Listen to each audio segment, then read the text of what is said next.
partir dos anos 600, a Igreja Católica, já estabelecida em Roma e com uma grande responsabilidade como um centro não só religioso, mas político também, iniciou sua grande jornada de divulgação e implantação do cristianismo por toda a Europa. A partir dos anos 600, começou a ser criado um repertório próprio para os rituais da Igreja Católica Romana. Nascia o canto gregoriano, que é a música mais antiga cantada até os dias de hoje, na sua originalidade perfeita.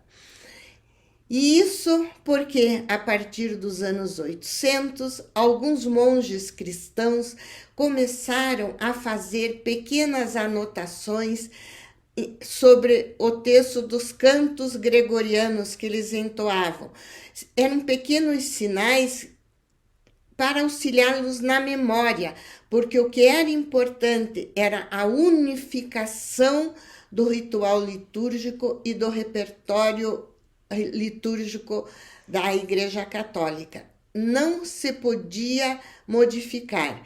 E a tradição oral trazia essa preocupação, o perigo de uma modificação e a originalidade se perder.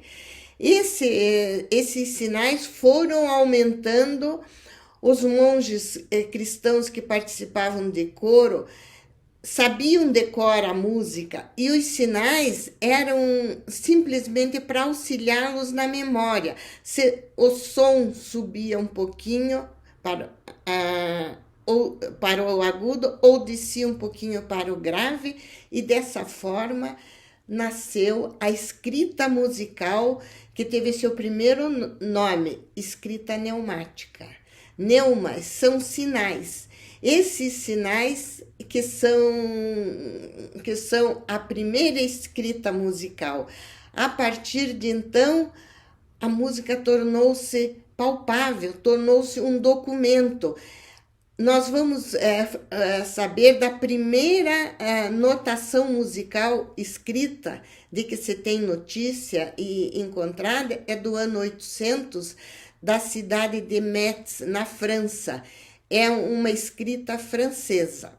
Quando chegou o ano 1000, o monge italiano Guido d'Arezzo deu uma aperfeiçoada, né, nessa escrita assim, antiga, criou a pauta, as 5 linhas e os 4 espaços, que foi formada a pauta musical, e nasceu daí, a partir daí, gradualmente, a notação musical moderna, que é utilizada no mundo inteiro e que hoje é uma linguagem universal.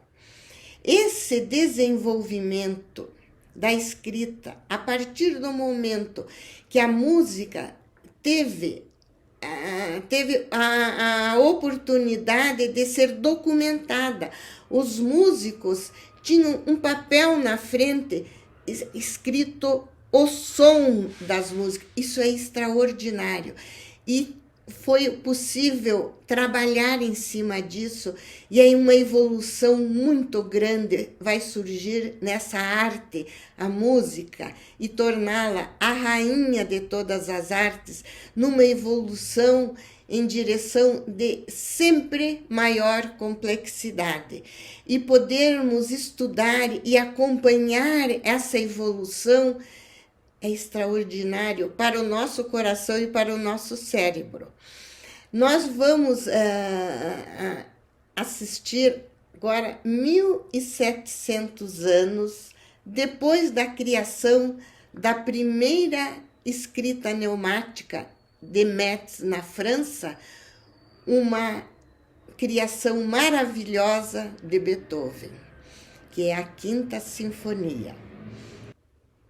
A Sinfonia número 5 foi composta por Beethoven entre os anos de 1803 e 1804. Repito, 1.700 anos após o epitáfio de séculos que acabamos de ouvir. A importância dessa obra, a relevância, é uma importância histórica, cultural e musical.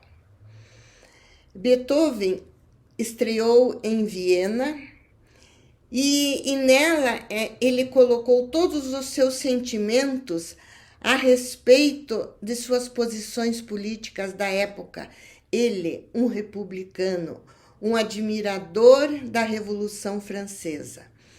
Outra importância dessa obra, por que é importante conhecermos, ouvirmos e sabermos mais sobre a Sinfonia número 5 de Beethoven?